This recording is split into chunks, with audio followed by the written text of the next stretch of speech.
नमस्कार मित्रांनो 2 तारखेला महाराष्ट्रामध्ये नगरपालिका आणि नगरपंचायतीचं निवडणूक मतदान होणार आहे आणि या निवडणुकीचं वैशिष्ट्य म्हणजे विधानसभा निवडणुकीपूर्वी महाराष्ट्र शासनाने जी एक योजना आणली होती आणि जी प्रचंड सफल झाली ती म्हणजे माझी लाडकी मुख्यमंत्री बहीण योजना।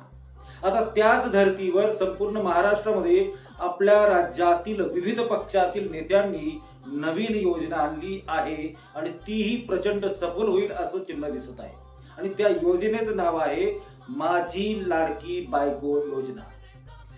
आमदार असो, खासदार असो, मंत्री असो, माजी मंत्री असो, माजी आमदार असो, जवळजवळ सर्वच ठिकाणी हे आमदार खासदार या लोकांनी आपापल्या बायकांना नगराध्यक्ष पदाची उमेदवारी देऊन त्यांना ते निवडून आणण्याचा प्रयत्न करत आहे। म्हणजेच आपल्या राज्यामध्ये एका घरातलाच आमदार असेल, त्याच घरात नगराध्यक्ष असेल आणि संपूर्ण सत्ता एका घरामध्ये एकवटलेली असेल आणि सर्वसामान्य जे कार्यकर्ते आहेत सगळ्याच पक्षांचे ते फक्त चादरी उचलण्यासाठी असतील।